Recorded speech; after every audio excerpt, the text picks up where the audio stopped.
Olá, meu nome é Luke. Hoje te contarei mais uma história de terror. Se você gosta desse tipo de vídeo, dê um like, se inscreva no canal e comente sua opinião sobre a história no final dela. E agora, vamos ao terror.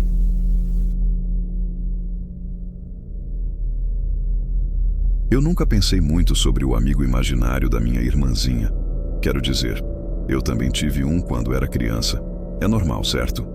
Crianças inventam coisas, especialmente quando não tem muitos amigos. O nome dela é Emily, aliás, quer dizer, aqui no caso, Erika. Ela tem 6 anos, uma coisinha minúscula, com cabelos loirinhos bagunçados e olhos grandes e azuis. Ela é uma criança doce, meio tímida, mas quando pega confiança com você, não para mais de falar. Algumas semanas atrás, ela começou a falar sobre um tal de Carlos. No começo, eu achei fofo. Esse tal Carlos. Ela colocava até um prato para ele na mesa de jantar. Ria do nada olhando para o canto do quarto, como se ele estivesse cochichando segredos para ela. Minha mãe e meu pai não se importavam, só diziam para deixar ela se divertir. Eu também entrei na brincadeira, perguntando para ela o que o Carlos gostava, se ele tinha algum jogo favorito. Ela dizia que ele era engraçado e sempre sabia as melhores piadas. Às vezes ela até dava risada sozinha, como se ele tivesse acabado de contar alguma coisa hilária. Uma noite, eu a ouvi sussurrando. Eu estava do lado de fora da porta dela, escutando. Tá bom. Sim, eu posso fazer isso. Não, não vou contar. Entrei brincando. Tá falando com quem, Erika? Ela só sorriu para mim. Com o Carlos. Levantei uma sobrancelha. O que ele tá dizendo? Ela riu. Tá me contando um segredo. Dei de ombros. Crianças inventam todo tipo de coisa, né? Provavelmente era só uma fase. Na manhã seguinte, encontrei Erika na sala, conversando com o nada, com o ar vazio. Erika, o que você tá fazendo? Ela virou para mim com um sorriso enorme. O Carlos disse que gostou da nossa casa. Eu ri. Ah, é? O Carlos mora aqui agora? Ela acenou toda empolgada. Sim, ele disse que aqui é legal. Achei que era só um jogo que ela estava criando. Talvez fosse o jeito dela de se sentir menos sozinha. Mesmo assim, eu achava fascinante o quanto ela era detalhista. Na hora do jantar, ela arrumou de novo um lugar extra para ele. Meu pai riu, dizendo que era fofo o quanto ela tinha imaginação. Minha mãe perguntou o que o Carlos gostava de comer. Erika pensou um pouco antes de responder. Ele não come comida como a gente. Ele só assiste. Achei a resposta esquisita. Mas, de novo, ela tem 6 anos. Vai ver, viu algo estranho na TV. Mais tarde, passei pelo quarto dela e ouvi Erika rindo no escuro. Dei uma espiada. O que foi tão engraçado? Ela se virou para mim, os olhos brilhando. O Carlos me contou uma piada. Eu sorri. Ah, é? Qual era? Ela parou por um instante, depois disse: Não posso te contar. É segredo. Revirei os olhos brincando. Tá bom, só não fica acordada até tarde. Ela acenou, puxando o cobertor até o queixo. Fechei a porta, ainda sorrindo. Crianças e seus amigos imaginários. Nada de estranho nisso. Os dias seguintes passaram normalmente, mas comecei a notar o quanto Erika falava com o Carlos. Não era só no quarto mais. Ela sussurrava para ele no corredor, no quintal, até enquanto assistia TV. Uma tarde, ela estava brincando com as bonecas na sala. Sentei do lado e perguntei: E o Carlos? Tá fazendo o que agora? Ela mal olhou para mim. Tá assistindo. Assistindo o quê? Ela finalmente me encarou com uma expressão totalmente neutra. Tudo. Aquela resposta ficou na minha cabeça, mas eu não quis pensar muito nisso. Provavelmente só coisa de criança mesmo. Algumas noites depois, acordei com o som de risadas baixas vindo do quarto da Erika. Devia ser quase 2 da manhã. Curioso, levantei da cama e fui até a porta dela. Ela estava sentada, falando baixo. Não dava para entender o que ela dizia, mas parecia animada. Bati na porta. Erika, tá tarde, vai dormir. Ela olhou para mim, o rosto iluminado pela penumbra. O Carlos mandou boa noite. Algo no jeito que ela falou me causou um arrepio estranho, mas deixei para lá de novo. Alguns dias depois notei que ela começou a desenhar o Carlos. No começo era um bonequinho simples, um menino ao lado dela. Mas com o tempo, os desenhos mudaram. O Carlos foi ficando mais alto, o rosto menos definido, quase como se ela estivesse desenhando sombras. Uma noite perguntei: Érica, como o Carlos é? Ela hesitou antes de dar de ombros. Não sei. Ele muda às vezes. Aquilo me incomodou um pouco, mas não quis forçar. A imaginação das crianças é imprevisível. Então, uma tarde, encontrei Érica lá fora conversando perto do muro dos fundos. Ela estava virada para a mata, sussurrando. Me aproximei devagar. Érica. Ela se virou e sorriu. O Carlos disse que não é legal espiar os outros. Forcei uma risada. Eu não estava espiando. Ela deu de ombros e se virou de novo para as árvores. Naquela noite, quando eu estava quase dormindo, juro que ouvi passos leves do lado de fora da minha janela. Mas quando fui ver, não tinha nada ali. Até esse ponto, nada sobre o Carlos parecia muito estranho. Achei que Érica acabaria esquecendo dele, como a maioria das crianças faz. Era só uma forma de tornar tudo mais divertido, mas eu não fazia ideia do quanto estava enganado. Carlos não ia embora. E logo, as coisas começaram a mudar. Decidi perguntar de novo para Érica sobre ele. Tinha algo me incomodando desde que ela começou a falar mais e mais sobre ele. E aí, como o Carlos é? Perguntei casualmente uma tarde. Ela olhou para mim sorrindo. Agora eu consigo ver ele bem direitinho. Levantei a sobrancelha. É mesmo? Como ele é? Dessa vez ela não hesitou. Tem cabelo loiro comprido e olhos azuis esverdeados. Isso era novo. Antes ela sempre dizia que não sabia ou que ele mudava de forma. Franzi a testa, mas acenei com a cabeça, fingindo que não era nada. E o Carlos conversa muito com você? Ela assentiu animada. O tempo todo. Ele é muito legal comigo. Me conta histórias e me ajuda quando eu fico com medo. Forcei um sorriso, apesar da sensação ruim crescendo por dentro. Que bom, né? Mais tarde, naquela noite, indo pro meu quarto, ouvi ela sussurrando de novo. Fiquei parado do lado de fora da porta escutando. Tá bom, eu vou fazer isso, ela disse. Depois, riu. Um arrepio estranho percorreu minha espinha. Tentei me convencer de que era só mais uma brincadeira boba. E fui dormir. No dia seguinte, era o pai quem estava preparando o jantar, já que a mãe ainda estava no trabalho. A pequena Érica e eu estávamos na sala assistindo TV, quando a mãe finalmente chegou em casa.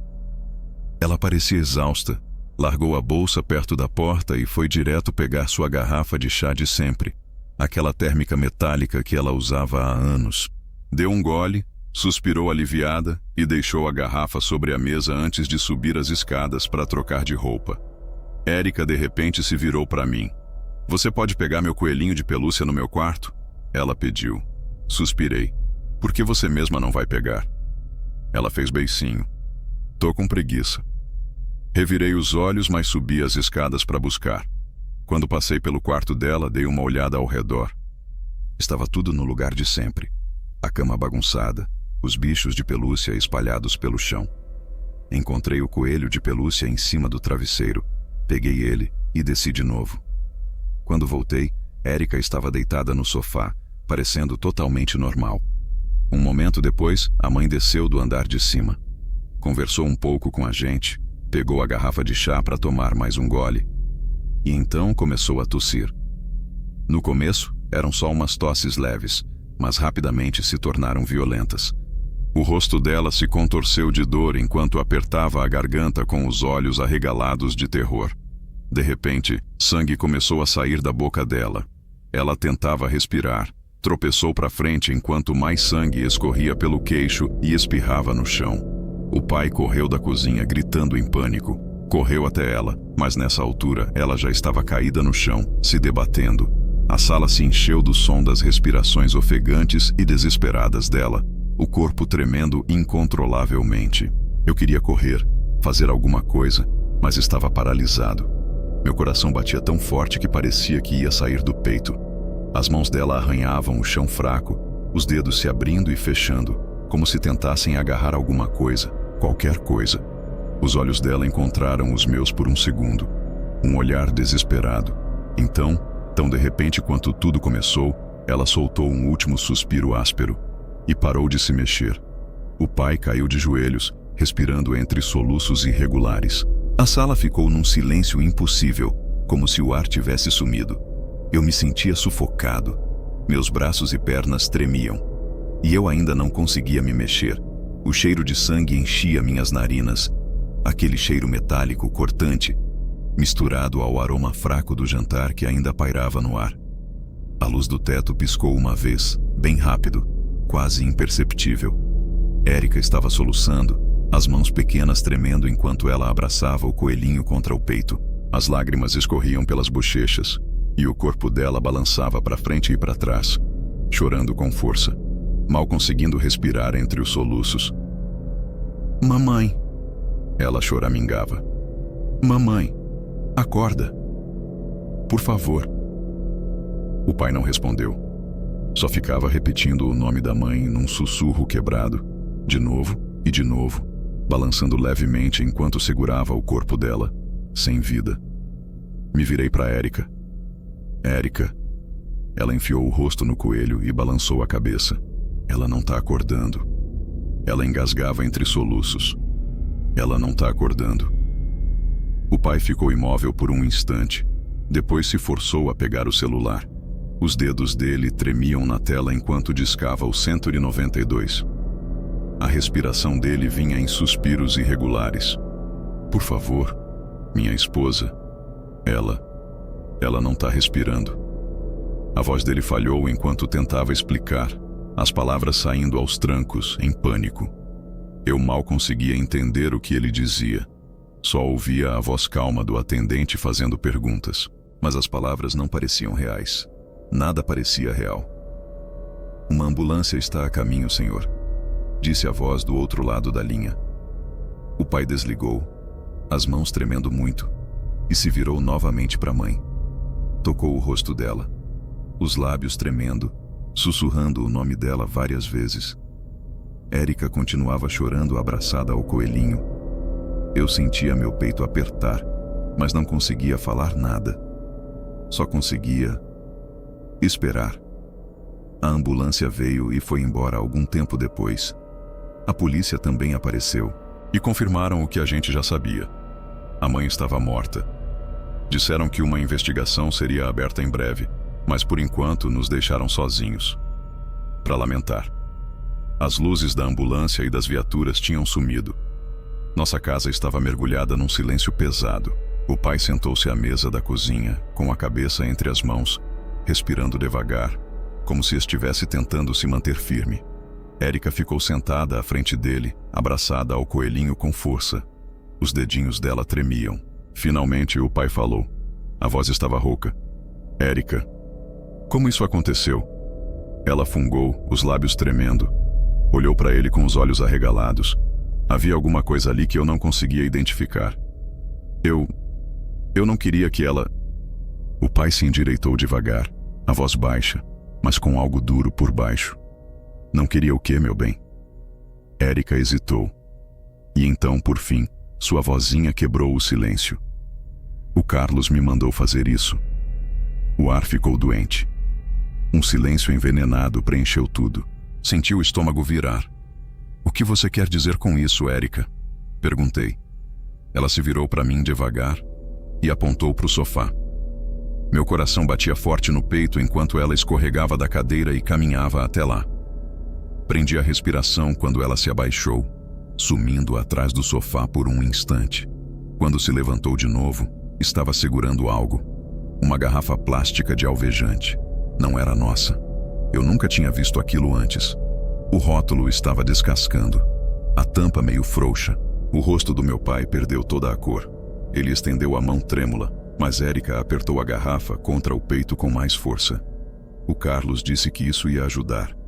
Sussurrou com os olhos cheios de lágrimas. Ele disse que a mamãe ia ficar bem. Minhas pernas amoleceram. A sala parecia girar. O alvejante. A garrafa de chá da mãe. O pai arfou. "Érica, onde você conseguiu isso?" Ela balançou a cabeça, as lágrimas escorrendo pelo rosto.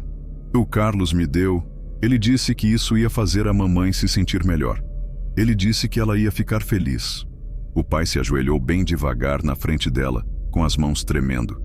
Tirou cuidadosamente a garrafa de alvejante dos braços dela, olhando para aquilo como se fosse um monstro.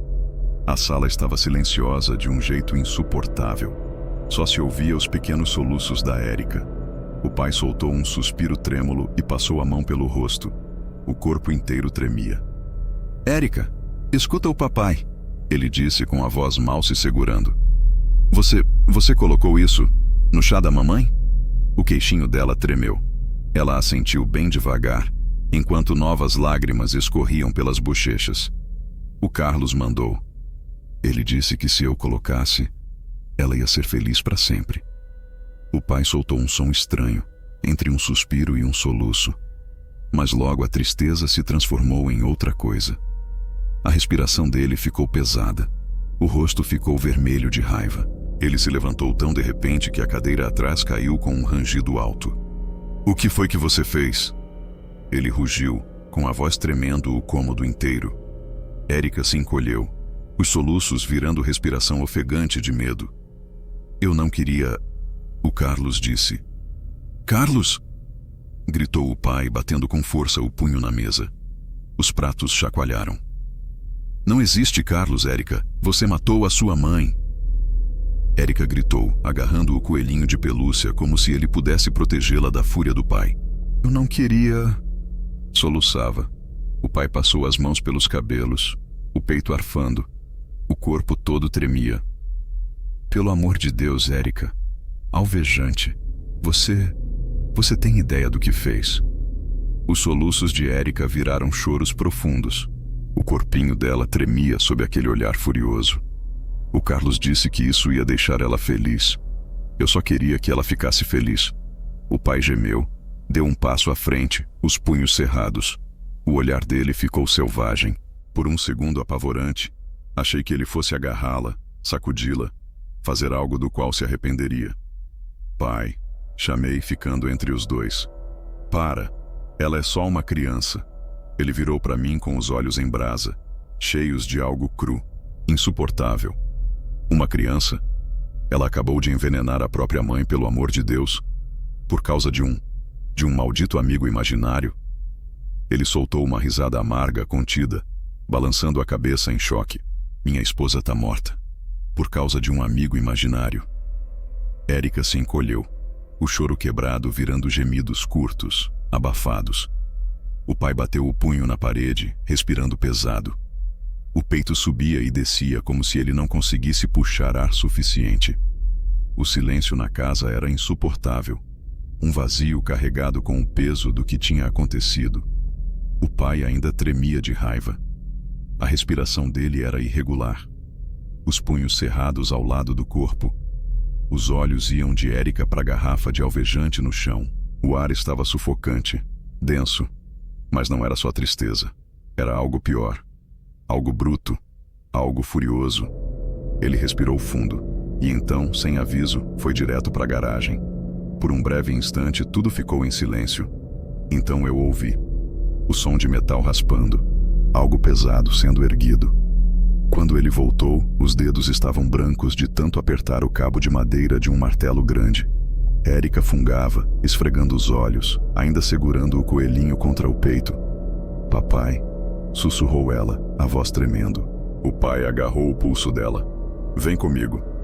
Ela soltou um gemido, tentando se soltar, mas o aperto dele era de ferro. Você quer falar sobre o Carlos? Então vamos encontrar ele. Tentei intervir. Dei um passo à frente, mas o olhar que ele me lançou me paralisou. Ele arrastou Érica escada acima, os passos duros, tomados de raiva. Ela chorava de novo, os pezinhos tropeçando para acompanhar enquanto ele a puxava até o quarto. Ele abriu a porta com tanta força que ela bateu na parede com um estrondo. Onde ele tá, Érica? Rosnou o pai, a voz perigosamente baixa. Onde tá o Carlos? Eu não sei. Soluçou Érica. O pai levantou o martelo acima da cabeça e desceu com tudo na mesinha de cabeceira. A madeira quebrou. A lâmpada explodiu com um impacto. Érica gritou, tapando os ouvidos. Onde ele tá? Berrou ele de novo. Ela se encolheu no canto do quarto, balançando a cabeça freneticamente. Eu não sei. O martelo desceu mais uma vez. agora na pequena estante de livros. Os objetos voaram pelo quarto. Livros, bichos de pelúcia, tudo espalhado. A respiração do pai era selvagem, descontrolada. Ele tinha perdido completamente o controle, destruindo tudo que via pela frente. Ele se virou para a cama da Érica em seguida e girou o martelo com força. A moldura de madeira rachou. O colchão cedeu sob o impacto. Um som gutural saiu do fundo do peito do meu pai quando ele levantou o martelo de novo. Érica soltou mais um soluço sufocado. Suas palavras mal puderam ser ouvidas. O Carlos se esconde às vezes. O pai congelou no meio do movimento. Os dedos tremiam ao redor do cabo do martelo. Onde Érica? Perguntou ele, a voz carregada de tensão. Ela hesitou, os olhos piscaram em direção ao armário. O pai acompanhou o olhar dela. A porta do armário estava entreaberta, rangendo suavemente, como se alguém tivesse tocado nela um segundo antes. Então, lentamente, de forma metódica, ele deu um passo à frente. Minha respiração ficou presa na garganta, meu pulso martelando nos ouvidos enquanto o pai colocava a mão na porta do armário. E com toda a força, ele desceu o martelo no painel interno. A madeira quebrou. Um buraco profundo se abriu, e algo se mexeu lá dentro. Por um instante, ninguém falou. O ar congelou, carregado de algo que eu nem conseguia descrever. E então, uma figura se moveu atrás do painel estilhaçado. O pai deu um passo à frente, os olhos arregalados. Através do buraco irregular, a gente viu um homem. Ele estava agachado dentro de um espaço oco na parede do armário, encaixado como um rato no próprio ninho. Tinha cabelos castanhos, barba espessa, e as roupas estavam sujas, amarrotadas, como se ele estivesse morando ali há dias, talvez semanas. Os olhos dele corriam de um lado para o outro, selvagens, desesperados. Nenhum de nós conseguia se mexer. Ninguém conseguia acreditar no que estava vendo. O homem respirava rápido, os ombros subindo e descendo como se tivesse sido flagrado em pleno crime. A poeira cobria as roupas dele, e o cheiro azedo, rançoso de suor invadiu o quarto. Ele não falou nada, nem um som. O pai apertou o martelo com mais força, os nós dos dedos brancos. Eu via o músculo da mandíbula dele se contorcendo, como se lutasse para conter uma raiva ainda fervendo dentro do peito. Por alguns segundos, ninguém se moveu. De repente, o pai se lançou para frente, agarrou o homem pelo colarinho e puxou com força brutal. O homem soltou um grunhido abafado ao cair para fora do buraco, rolando pelo chão do quarto. O pai não perdeu tempo. Jogou o joelho sobre o peito dele, imobilizando o sujeito no chão. O homem se debateu, tentou empurrar, mas o pai era maior, mais forte e movido por uma fúria crua. "Quem diabos é você?" rugiu o pai, a voz sacudindo as paredes. "Há quanto tempo você está na minha casa?" O homem arfava tentando respirar. As mãos dele agarraram os braços do pai, mas não havia escapatória. O peso de um homem devastado pela dor e raiva era uma força impossível de conter. Érica soltou um soluço assustado, recuando ainda mais para o canto do quarto. Ela agarrou minha perna, enterrando o rosto em mim, como se não quisesse mais ver nada. Eu queria fazer alguma coisa, falar, me mexer, mas meu corpo não respondia. Estava travado. O homem nos olhava desesperado, a respiração curta. Os lábios se mexeram como se ele estivesse prestes a dizer alguma coisa. Mas o pai o puxou de novo pela camisa, batendo com ele no chão. "Fala!" rosnou o pai. "Quem é você?" O homem tossiu, arfando, o rosto torcido de pânico. Os dedos dele tremiam, como se estivesse cogitando revidar. Mas ele estava preso. E então, finalmente, os lábios dele se moveram. "Não chama a polícia?" "Chama a polícia?" esbravejou o pai, a voz explodindo. O joelho dele afundou ainda mais no peito do sujeito.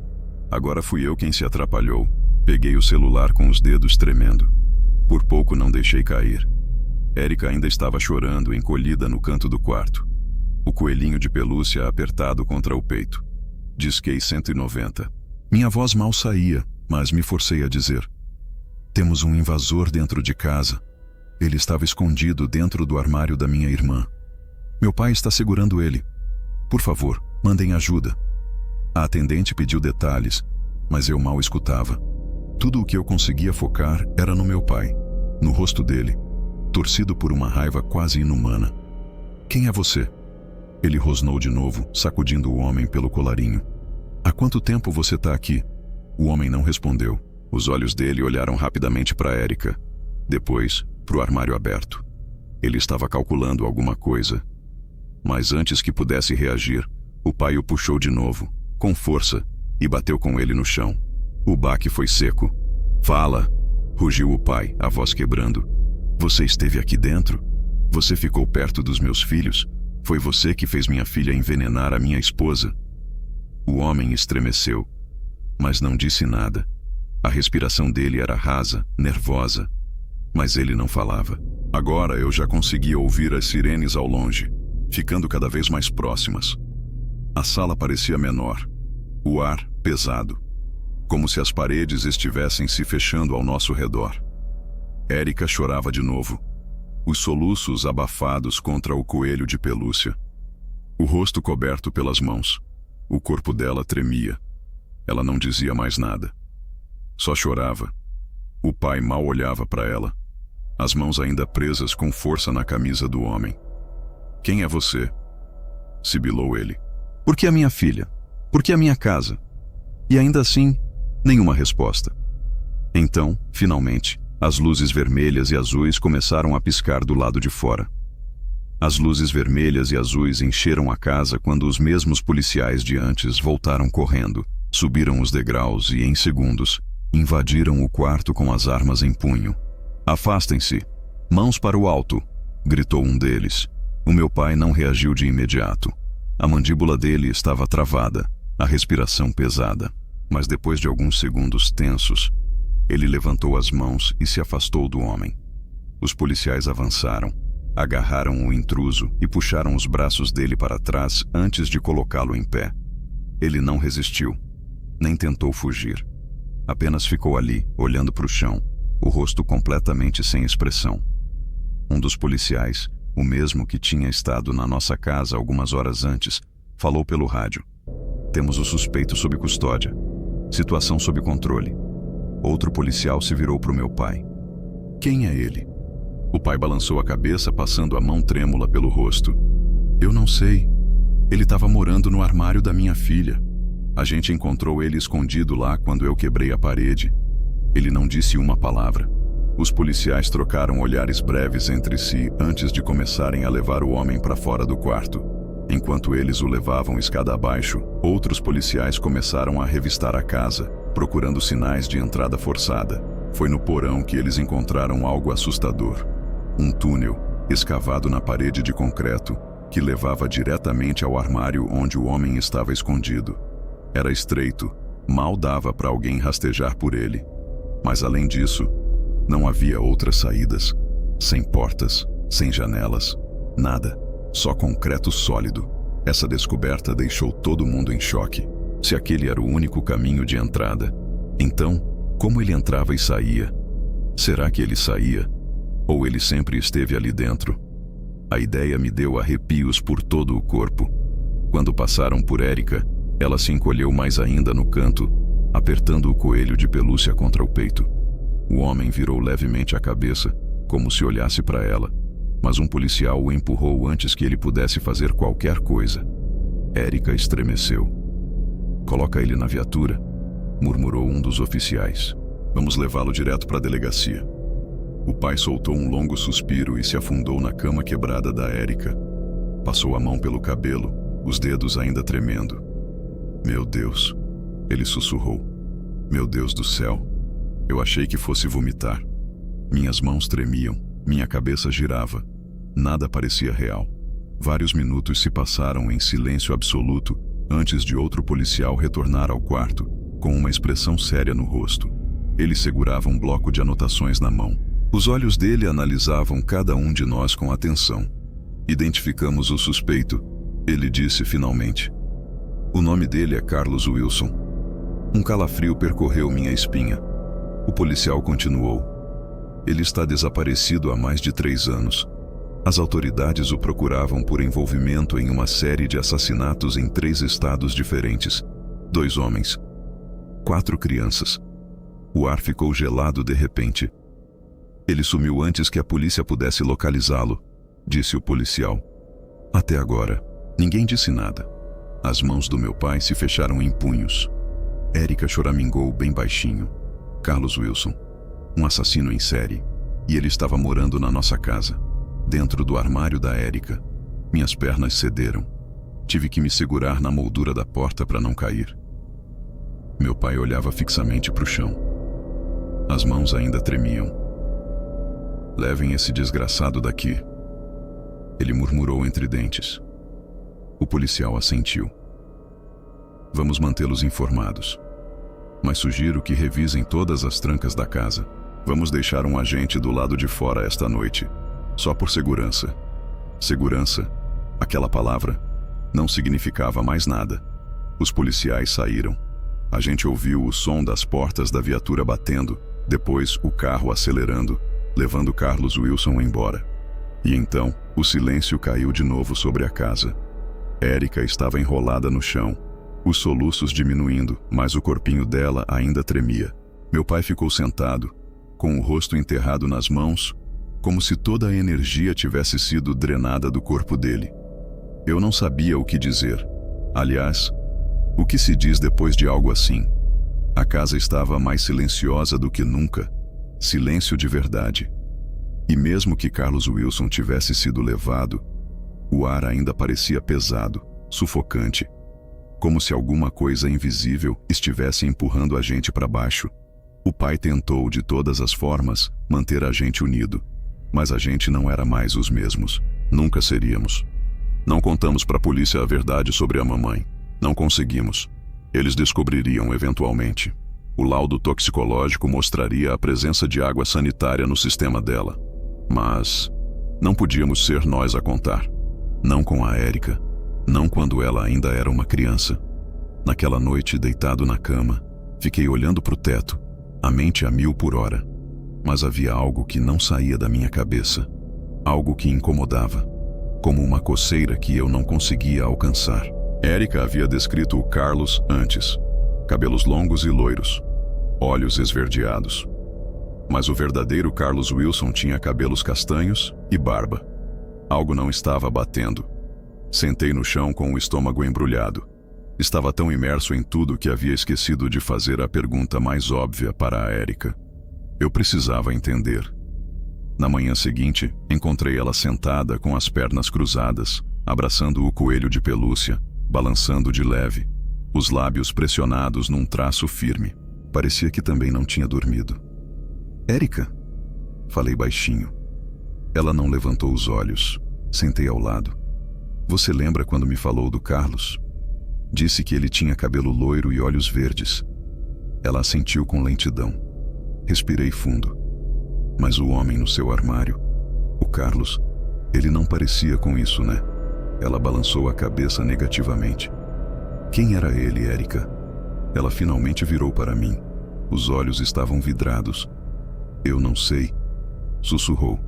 O Carlos disse que ele era mau. Um calafrio subiu pela minha espinha. Carlos não era Carlos. Ela negou novamente, dessa vez com mais convicção. Carlos disse que ele era um estranho. Disse para eu tomar cuidado. Engoli em seco. Se Carlos não era Carlos, então quem era Carlos? Tentei me convencer de que era só imaginação de uma criança. 6 anos de idade. Talvez tivesse confundido tudo. Nosso pai chamou da cozinha, anunciando o jantar. Érica levantou e correu em direção à mesa, como se quisesse escapar da conversa. Fiquei sentado um pouco, com um nó no estômago, tentando ignorar a náusea crescente. Papai decidiu fazer espaguete naquela noite.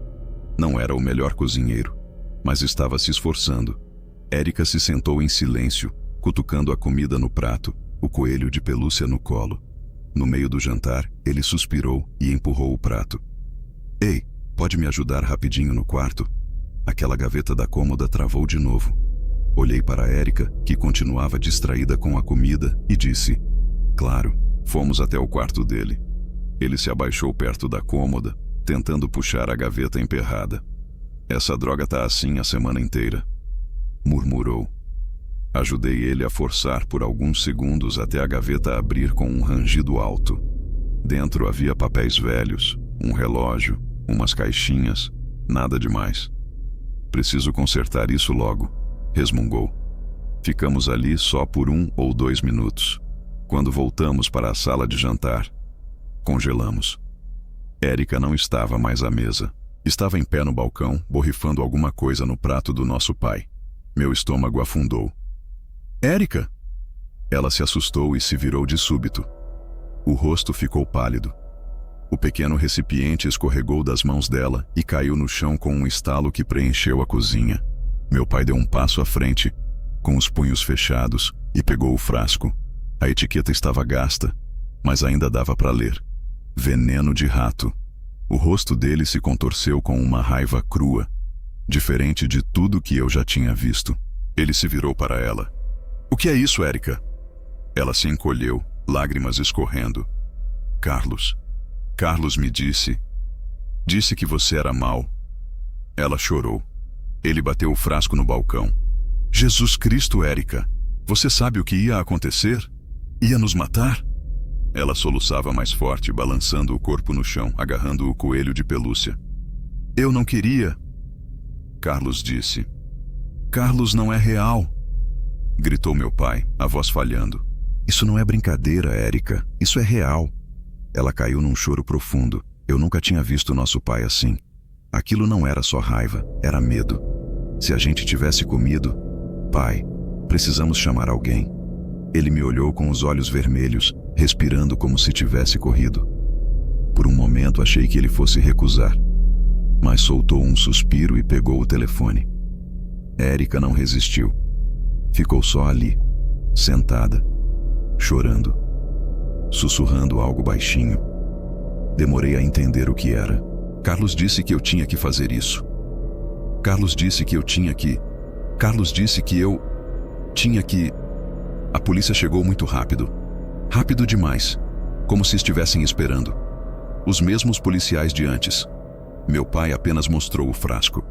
Apontou para Érica, que ainda chorava no chão. Um dos oficiais se agachou e tentou falar com ela de forma gentil. Mas ela não respondeu. Só continuava sussurrando, apertando o coelho de pelúcia com tanta força que parecia que ia rasgar. Eles a levaram. Ela não gritou, não lutou, só deixou. A vi entrando no banco de trás da viatura. A luz vermelha e azul do carro da polícia iluminava seu rosto como o de um fantasma, pálido, distante. Papai ficou parado, sem dizer nada, com as mãos no balcão, olhando para o chão como se não reconhecesse mais a casa. Depois, fomos à delegacia e contamos tudo. Naquela sala pequena, sob luzes brancas e duras, admitimos. Érica havia colocado alvejante no chá da mamãe, porque Carlos tinha mandado. Os policiais anotaram tudo, expressão séria. Disseram que a investigação continuaria, mas aquilo já não importava. Érica foi levada para uma clínica psiquiátrica juvenil, onde seria avaliada. Disseram que poderia ficar lá meses, anos, talvez para sempre. A casa ficou vazia. Mesmo com tudo o que ela tinha feito, sua ausência era um buraco que nada preenchia.